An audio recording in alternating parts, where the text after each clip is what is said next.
Pandora, lo que pasa es que nos metemos de pronto en temas más oscuros. Y ese tema que hemos escogido es ese más allá, pero cuando uno lo quiere traer a la fuerza y de pronto trae algo que uno no debe. ¿Quién más? Sino Beto, el ocultista, Beto, el hombre que sabe también mucho de las cartas astrales, para hablarnos del tema. Con las buenas noches en este 2025. ¿Cómo me lo trataron las vacaciones, Beto? Viejo César, encantado de estar aquí acompañándote en la caja de Pandora. Todo muy bien, espero también muchas bendiciones para todos en este 2025. Muy buenas vacaciones, mucho trabajo también, pero ahí vamos. Bueno, entonces antes de entrar en materia, porque hoy sí queremos, hemos hablado de precisamente el término y ahorita nos va a hacer la diferencia. Hablamos ya con Toby del famoso espiritismo. Entonces resulta que uno se quiere conectar y a lo mejor esas conexiones eran inocentes, porque de verdad alguien sí quiere conectar con una novia, con el papá, con el hermano, pero de pronto pues en los ciernes del espiritismo no se estaban imaginando que de pronto podía entrar algo más. Entonces, lo primero es la diferencia. ¿Es una diferencia de términos o uno es sine qua non del otro? Ocultismo y espiritismo. ¿Cómo poder unir esos dos mundos? Bueno, realmente para mí son dos cosas muy distintas. Digamos que el espiritismo para mí podría decir una corriente de creencias, en donde hay personas que quieren interactuar constantemente con el mundo espiritual, y en donde el mundo espiritual constantemente está interactuando con nosotros. Nos puede dar información, podemos solicitar favores, podemos recibir ayuda espiritual, es decir, es la creencia total de la existencia de un plano invisible espiritual desde el cual nuestros seres queridos o aquellos que se adelantaron en el camino pueden llegar a asistirnos, ayudarnos, podemos llegar a interactuar con ellos o a recibir mensajes importantes para nuestra vida. El ocultismo abarca el estudio del espiritismo. El ocultismo abarca el estudio de todas las ciencias ocultas, de todo lo que de todo lo que podríamos determinar que es oculto en este mundo. La magia, la brujería en todas sus manifestaciones, la magia en todas sus manifestaciones, la astrología, la numerología, todas las ciencias que llamamos ciencias antiguas, ciencias eternas, les digo yo, porque han superado el paso de los años. Las prácticas espirituales, todo eso abarca el ocultismo. Y el espiritismo, particularmente, ese tema de estar en contacto con el plano espiritual. Ok, y entonces ahora sí, entrando en esa conexión, vamos a hablar entonces, como lo acaba de decir Beto, es como una ramita, como una subciencia, algo así. Entonces resulta que en un principio, cuando se creó el espiritismo, y dando a entender que es real, es decir, no le estoy diciendo, querido oyente, que es obligatorio, que me tienen que hacer caso, de que sí, que cuando conectas sí es, no, pues obviamente hay timos y hay predigisticadores, no puedo decir la palabra, o adivinos, o gente que engaña, ¿no? Y uno dice, uy, este man está adivinando, y uno le está entregando información. Pero partiendo de la base que el contacto es real, se supone que esto se hacía en un principio solo para los seres queridos, la gente que uno conocía, amaba y quería, o de pronto no sabemos si en serio desde un inicio el espiritismo fue para contactar con el mal. No, yo creo que realmente el espiritismo surge como una necesidad humana de entender que hay más allá de la vida, más allá de la vida física. Y digamos que de recibir mensajes de aquellos que suponemos tienen una percepción distinta de la que nosotros estamos percibiendo en la vida física. Y entre ellos, pues obviamente los más allegados van a ser nuestros familiares fallecidos, maestros espirituales, guías espirituales que no están encarnados en la materia. Surge como esta necesidad, ¿no? Digamos que en ese tiempo donde surge el espiritismo, aunque ya obviamente existían muchas religiones de las que llamamos animistas, en donde cada objeto y cada ser en este mundo tiene un espíritu asociado, y donde tenían interacción con esos espíritus están los chamanes, que eran quienes mantenían esa comunicación con el mundo espiritual, no solamente de la naturaleza, sino de los ancestros. Y digamos que el espiritismo surge con esa necesidad de establecer ese contacto a través de personas que tienen unas capacidades, digamos que no quiero llamarlas sobrenaturales, sino unos talentos específicos, como los podría tener cualquier otro. Para mí todo es natural. Digamos que la mediunidad para mí no es sobrenatural, simplemente es un talento con las que algunas personas nacen o algunas personas desarrollan con propósitos para sus propias vidas y para las vidas de los que están cerca de ellos o quienes tienen la oportunidad de establecer contacto con ellos. Y ahí surge ese espiritismo, ¿no? Me puedo comunicar con el plano espiritual. ¿Qué tienen los espíritus para decirme? Ok. La palabra es prestidigitador. Prestidigitador. persona que hace juegos con las manos, que hace otros trucos porque te va engañando y no necesariamente es que esté haciendo contacto con tu muerto. Y obviamente cuando ya el medium dice yo lo voy a recibir, pues puede que sí, pero seguramente muchos de esos es un timo y el tipo empieza a convulsionar. Entonces listo, eso es como el bueno, el mensaje bueno, y efectivamente sí apareció y que la huele, que tal, y la gente feliz. Pero entonces también dentro de todo este camino, y también seguramente de siglos atrás, ya había gente que decía, no, ahora no me interesa ningún amigo, vamos a traer al demonio, vamos a invocar. Esto más o menos como desde qué época cree usted que esto se hacía, siempre se ha hecho, solo es en la modernidad, y me imagino que es para pedir favores solo relacionados con cosas lúdicas, o qué otras cosas se le pide a estas entidades, querido Beto. Por supuesto, es una ciencia muy antigua, es una práctica muy antigua.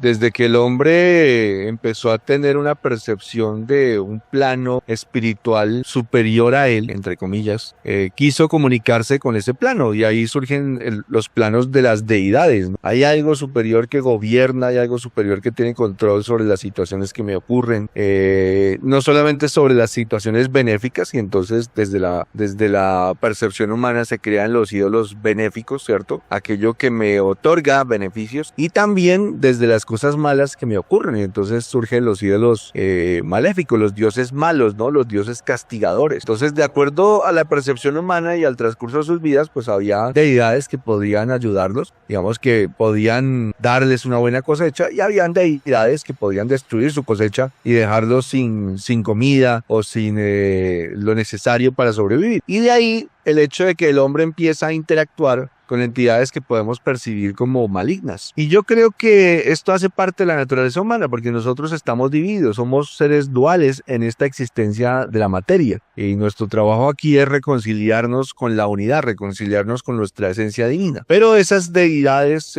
digamos que malignas que el hombre percibe, pues empezaron a ser parte de su práctica espiritual. Y entonces nacen seguramente aquellos que dirían, bueno, esta entidad es maligna, entonces yo puedo pedirle, por ejemplo, que destruya a mis enemigos. Yo puedo pedirle que destruya a mi enemigo particularmente. Y empezaron las invocaciones de entidades espirituales que fueran destructivas. Y ahí viene pues todo este tema que realmente, viejo César, yo creo que muchas de las entidades que existen en los planos invisibles que percibimos como negativas han sido alimentadas y han sido creadas por mentes humanas. No necesariamente todas van a ser seres que han existido por eones, sino que muchas entidades han sido creadas y alimentadas por mentes humanas y siguen siendo alimentadas por mentes humanas, y por eso siguen existiendo los planos invisibles. Oiga, esto que usted me acaba de decir me deja frío, porque si usted me está hablando de un alimento, de un ser, es como si de pronto, sí, como un homúnculo. De pronto, o sea, no sé, voy a traer a Satanás. Bueno, Satanás no viene per se, vienen sus demonios o sus entidades o el que sea que uno invoca. Pero si usted me dice que uno también los alimenta, puede que había un ser X, etéreo, y como que se atravesó en la comunicación y a través del odio y de gente que sabía de estos ritos y estas cosas, entonces empezó a crecer como otro demonio, como un monstruo. Es decir, sí usted lo acaba de decir, entonces se crean monstruos, qué sé yo, etéreos o sombras etéreas o entidades malignas a partir de la energía negativa de la gente. Sí, a través de, digamos, desde el punto de vista del estudio de lo oculto y lo paranormal, existen un tipo de entidades que les decimos entidades EPK, que traduciría en español como entidad psicoquinética. Digamos que en otros entornos ocultistas también se conoce como tulpa, ¿ok? Y esas entidades son creadas voluntaria o involuntariamente por mentes humanas, por energía. Algo que las personas no saben es que nuestros pensamientos realmente son energía. Cuando ese pensamiento se manifiesta en coherencia con la voluntad, con la emoción, sea cual sea la emoción, si es en este caso una emoción negativa, puede generar una creación de entidades que creen que tienen conciencia y se pueden manifestar como entidades malignas. A esas les llamamos EPK. Muchos de los entes negativos que las personas experimentan en sus vidas pueden llegar a ser entidades del tipo EPK. Son alimentadas por aquellos que las crearon y siguen siendo alimentadas o se autosostienen también por, pues digamos, las emociones que también hacen afín a su creación. El odio, la destrucción, la envidia, etcétera, etcétera. Todas las emociones negativas humanas están siendo alimentan esas entidades. Y de hecho las entidades, digamos, del bajo astral, muchas fueron o son entidades creadas por mentes humanas. Qué datazo. Bueno, ya me acordé que existían efectivamente los tulpas, pero así como me lo está pintando hoy, realmente creo que los oyentes nos estamos desayunando de algo nuevo. Muchos de esos ejércitos del mal, entonces mire, son creados por nosotros mismos. Recuerde participar con numeral La Caja de Pandora a los 40 en Twitter. Estamos con Beto el Ocultista. Pero entonces pasemos a otra de esas subdivisiones. Si no necesariamente es un tulpa, pero lo que podrían ser el hombre del sombrero, las sombras, fantasmas, pero que no, sí, como seres etéreos, pero que no son de ningún papá, ni novia, ni nadie muerto. ¿Esos qué son? ¿Como rezagos de energía que quedaron atrapados ahí en la comunicación y por eso andan por ahí o qué? Mira, dentro del, digamos así, la experiencia de entidades negativas de los mundos invisibles, hay muchas cosas. Yo creo que hay un ser que es mencionado en el Islam, que son los famosos Dibuk. Perdón, no son los Dibuk, ahora se me fue el nombre. Son los Jinn. Los Jinn serían los demonios de alta jerarquía. El Islam dice que son seres creados del fuego sin humo y que siempre tuvieron libre albedrío. O sea, son seres etéreos o plasmáticos que tienen libre albedrío. Muchos de ellos fueron creados incluso antes que la humanidad y entonces parece ser que por alguna razón tienen un libre albedrío. Algunos podrían elegir su religión, pero hay otros que también podrían elegir no tener ninguna creencia y a esos los llamaríamos como los famosos demonios de alta jerarquía. Son seres que son normalmente muy poderosos y tienen un gran poder de manifestación en el mundo visible. Ahí digamos que podríamos asociar a aquellos seres que llamamos demonios, sobre todo porque hay un nombre muy famoso de uno de esos seres, de uno de los jinn más famosos y es el famoso Shaitan. Entonces mira, asocia ese Shaitan con el famoso Satán, ¿no? Con Satan en inglés. Entonces supremamente parecido. Podríamos asociar esos seres con los famosos demonios, ¿ok? Son seres que no les gusta ser molestados, normalmente habitan en lugares alejados, deshabitados. El Islam dice que habitan en los desiertos, también en las casas abandonadas. Y ahí es donde nos encontramos con un término también de investigación paranormal que se llama demonio residente. Y es que cuando hay una casa abandonada muchísimo tiempo, lo más probable es que termine habitada por un ser de esta naturaleza. ¿Qué más hay ahí, viejo César? El judaísmo nos habla de Dibuk. Dibuk es un término que quiere decir adhesión. Pero, ¿qué es un Dibuk? Un Dibuk es un alma perdida, un alma humana perdida. Entonces vamos a suponer que dentro de la manifestación humana hay personas malas. Y creo que no es un secreto para nadie. Y hay personas muy malas, que tampoco es un secreto para nadie. Estas personas, por sus creencias, por sus apegos, por sus emociones negativas, muchas veces al terminar con sus vidas físicas, quedan apegados al plano físico, no trascienden en lo espiritual. Y obviamente, ¿qué quieren seguir haciendo? Seguir haciendo el mal. Y entonces se transforman en entidades que llamamos de carácter demoníaco, pero que no son demonios, pero que son tan intensos que pueden llegar a poseer. Entonces, a esa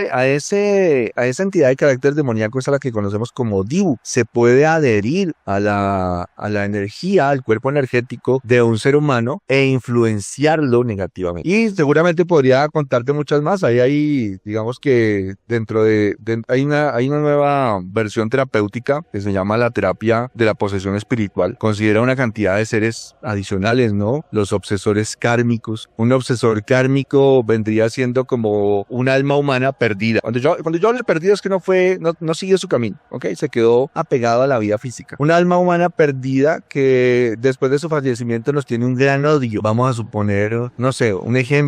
Esa persona perdió la vida y cuando perdió la vida la perdió odiándome. Entonces, después de su deceso, seguramente quiere vengarse y entonces se transforma en lo que llamamos un obsesor kármico. Y podría venir a atormentarme y a querer hacerme daño y a influenciarme negativamente en mi vida. Entonces ahí tenemos los obsesores kármicos. Hay almas perdidas que se apegan a los seres humanos. Ya sea porque quieren seguir viviendo la vida física, ya sea porque experimentaron adicciones y aún siguen siendo o pensando que tienen que estar apegados a la vida física.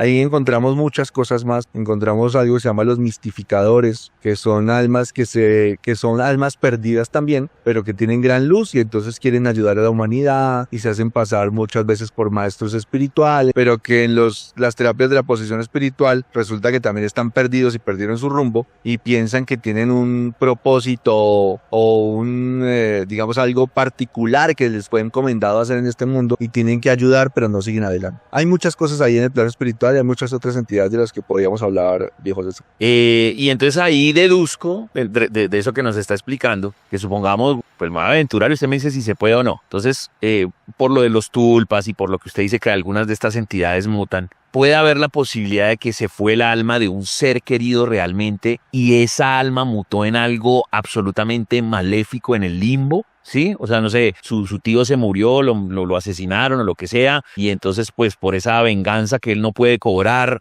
realmente termina convertido en una entidad del mal. Eso no, eso es una locura. Eso no. Mira, te voy a explicar desde una perspectiva diferente a la creencia nuestra. En el hinduismo, tú sabes que los cuerpos se creman después de su deceso allá a orillas del Ganges, ¿cierto? Los cuerpos se creman precisamente para evitar que sean parasitados por entidades oscuras. Se queman para destruir todos los cuerpos sutiles de ese cuerpo fallecido.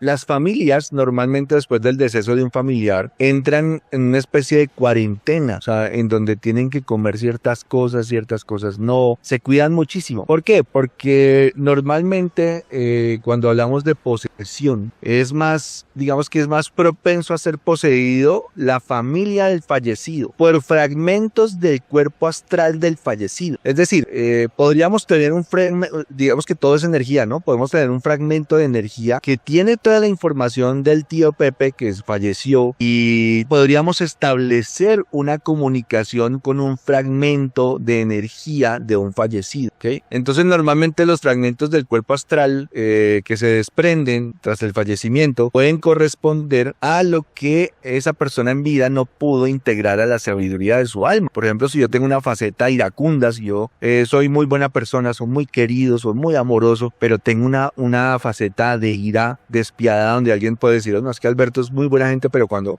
está enojado hay que correr. Entonces, esa faceta mía puede desprenderse en un fragmento del astral y entonces transformarse en un ente iracundo, ¿ok? Sigue siendo un fragmento de lo que fue mi energía en vida, pero se transforma en un parásito astral. Entonces, ¿cómo se va a manifestar? Pues de una manera iracunda y maligna. Ok. Y yo creo que siempre terminamos en lo mismo, ¿no? Ya hablamos del espiritismo, Beto nos contó un montón de cosas, el espiritismo como una de las tantas ramas del ocultismo y demás, y ya estamos hablando pues como de estas entidades y esta mediunidad, fantasmas y bueno, Y es pues como las enseñanzas que siempre dejamos, el famoso cuento de la ventana. Antes de ir a esa famosa enseñanza que siempre damos de para qué abre esa ventana si no había necesidad, hay que recordar que Beto hoy en día pues es más como de la carta astral y todo, pero Beto en varios programas nos ha contado que en alguna época pues sí estaba en ese, digamos en un mundo un poco más activo, más oscuro con el ocultismo y que sí pasaban contactos con seres de estos, pero que eso no se debe hacer y que no cualquier Pedro Pérez y menor de edad y lo que sea por mamar gallo se debe poner a hacer eso, porque en serio no pueden manejar esas entidades y a lo mejor Beto, que tiene más experiencia, pues sí lo pudo hacer. ¿Es así la vuelta, Beto? No, realmente mi contacto con lo espiritual, y eso tiene mucho que ver con, digamos, con cómo nacemos. O sea, hay personas que su contacto con el mundo espiritual va a ser armónico.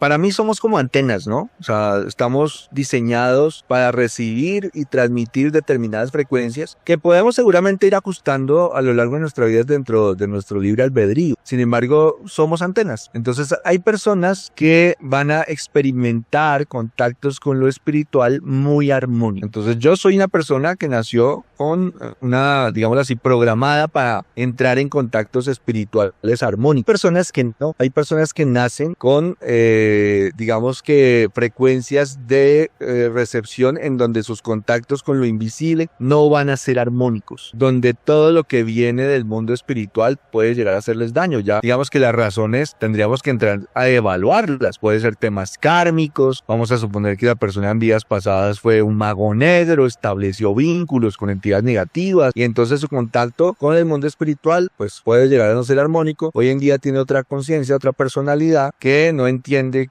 digamos, qué fue lo que pasó o de dónde vienen esas entidades a su vida. Entonces todo depende de cómo esté esa persona sincronizada con su contacto con lo espiritual. Por eso yo siempre digo, no todo el mundo debería entrar en la investigación paranormal, no todo el mundo debería entrar a hacer invocaciones, no todo el mundo debería entrar al tema, digamos, de lo oculto. Solamente algunas personas deberían entrar y algunas personas deberían, sí pueden conocer, obviamente, sí pueden entender, por supuesto, pero las prácticas espirituales creo que tenemos que ser muy responsables en que nuestras prácticas sean equilibradas y armónicas. Sí, me gusta mucho eso como lo presenta Beto, lo de la armonía, porque por eso yo decía en estas partes de enseñanzas que siempre terminamos diciendo, no, es que nos pusimos a jugar la ouija, no sé qué, y quedó ahí el demonio metido. Entonces, pues, ¿para qué abre usted una ventana? Abre la ventana para saber si hay calor o frío. No tenía necesidad. Abrió la ventana y se quedó el bicho ahí. ¿Y de esas historias hay alguna, Beto? No suya, pues que usted conozca, de alguien irresponsable, que de pronto citó algo en latín o la ouija, o de pronto por otro método y quedó ahí el bicho metido. Creo que historias hay muchas. O sea, lo que pasa es que las historias que yo conozco son más a nivel terapéutico, ¿no? Entonces no tienen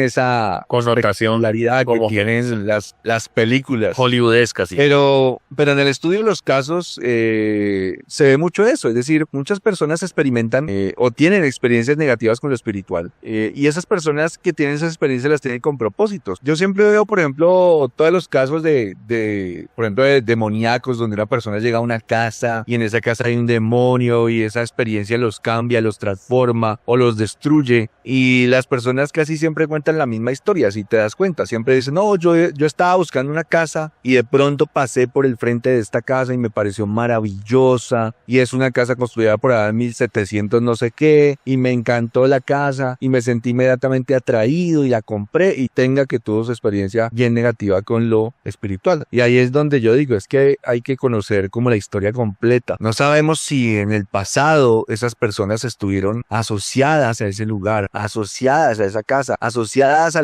los acontecimientos que ocurrieron ahí, ya no como las personas que son hoy, pero sí como las personas que pueden haber sido en el pasado. El pasado, por supuesto, todavía se manifiesta para nosotros en el presente. No hay un tiempo definido en el espíritu. Está el pasado, el presente, el futuro, todo pasando al mismo tiempo y todo entrelazado. Pueden pasar 100 años, pero 100 años para un demonio es un suspiro en el tiempo del universo, o sea, en una dimensión donde el tiempo no existe. Entonces, muchas veces todos esos sucesos hacen parte de temas kármicos y se recrean con propósitos de aprendizaje, siempre con propósitos de aprendizaje. Total, y bueno, ahí yo lo digo desde la parte de la inocencia, pero seguramente, pues obvio, en la historia de la humanidad hay gente que sí tenía el supuesto expertise, algún chamán, alguna bruja y todo, y entonces eso lo hacían como si fuera llamar por teléfono, ¿no? Y se obra de estas entidades. Hay una frase que se usa mucho, viejo César, y Dios los crea y ellos se juntan, ¿cierto? Sí.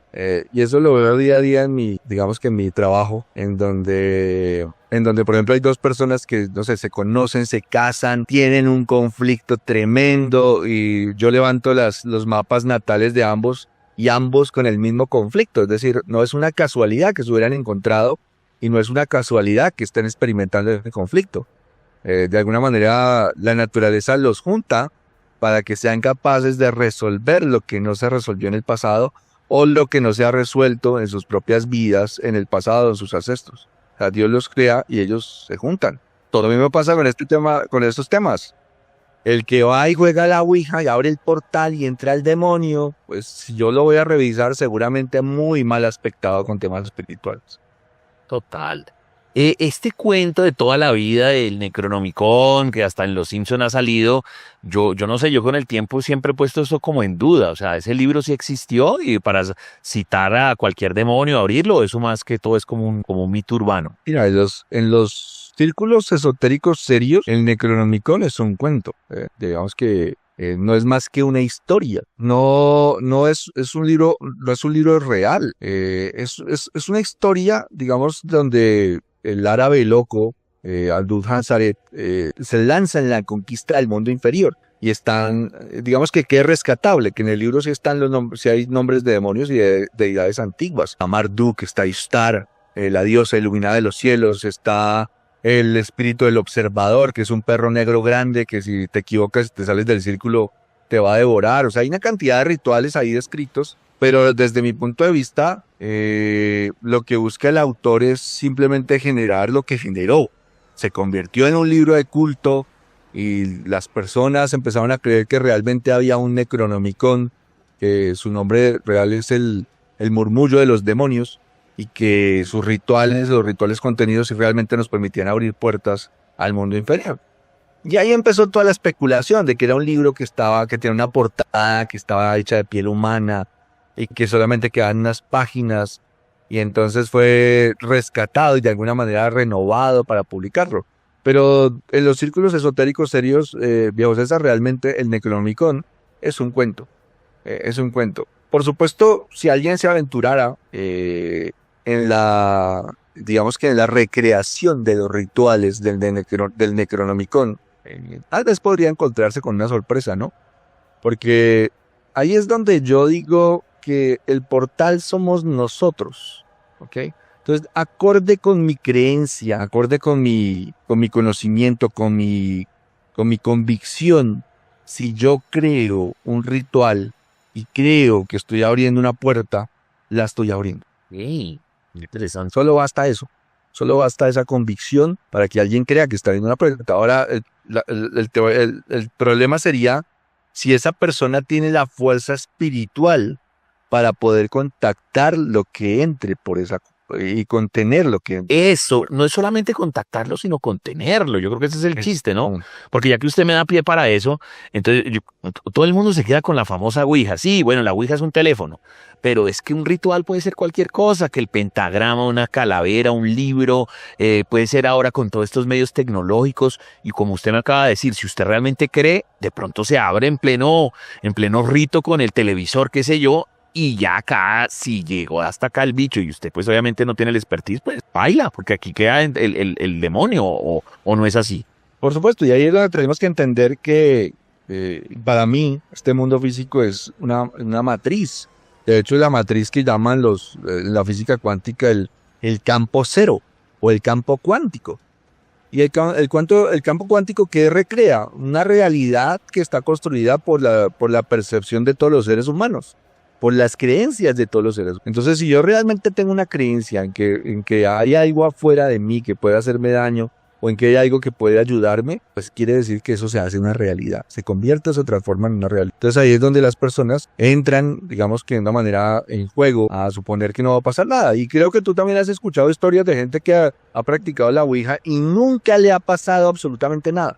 Hay gente que dice, yo me he metido en no sé dónde, yo he ido a hacer investigación paranormal, yo he jugado a la Ouija, entre comillas, y nunca he tenido una manifestación paranormal. Y entonces yo digo, ahí es donde viene a entrar el juego de cómo estamos sincronizados, qué frecuencias estamos recibiendo. Hay gente que por más que lo intente, seguramente no va a tener una manifestación paranormal, pero hay personas que sí. Okay. Y dentro de esas personas que entran en ese juego, pues habrá personas que pueden llegar a terminar tremendamente afectadas por energías que han sido creadas, ya sea por mentes humanas, o que han existido durante milenios en los planos invisibles. Pues Betico, como siempre, muy agradable la visita. Por acá ha abierto pues el programa para siempre, una nueva temporada, un 2025. Y pues nada, entonces despídase obviamente con sus libros, con sus redes sociales, y el mensaje creo que es directo, sobre todo hoy que sí estamos hablando de ese contacto directo con esas entidades. No, usted no tiene el expertise, no lo haga porque pues le va a pasar eso. Sí. Eso es fácil, ¿no? Que si no sabe, no se meta. Sí, sí, no sabe, no. Es sencillo, es la regla. Viejo César, muchas gracias por la invitación. Yo también encantado de tener este espacio aquí. Como siempre, un feliz año para todas las personas que nos escuchan. Muchas bendiciones para este nuevo año. Los invito a verme los días viernes, 7:30 p.m. Todavía no hemos empezado. En el canal de YouTube Parano y Paranormal. A seguirme en mi canal de YouTube Diario Un Ocultista. A los que quieran, a los que les guste leer, comprar mi libro en Amazon, Diario de un Ocultista, Alberto Acosta, Un Camino hacia la Luz. También me gustaría invitarlos a un curso que estoy por inicia el 28 de enero, es un curso de astrología completo. Son 33 sesiones, dura 4 mesecitos, se dicta los martes y los jueves, de 6:30 a 8:30 pm. Cualquier persona que esté interesada me contacta por mis redes, ahí está mi Instagram, @alberto.acosta. @alberto.acosta, ahí me pueden escribir. Las personas que estén interesadas en aprender astrología desde el punto de vista terapéutico, no desde el punto de vista, ahí vamos a aprender qué se puede predecir, si se puede predecir algo, qué realmente se puede predecir, pero también van a aprender mucho de ustedes mismos. Es un gran curso de autoconocimiento, ya sea que usted quiera ser astrólogo o lo quiera para usted. Entonces, te agradezco mucho por la invitación, viejo César, y un gran abrazo. Gracias a Alberto Acosta y nosotros continuamos aquí en la Caja de Pandora de los 40.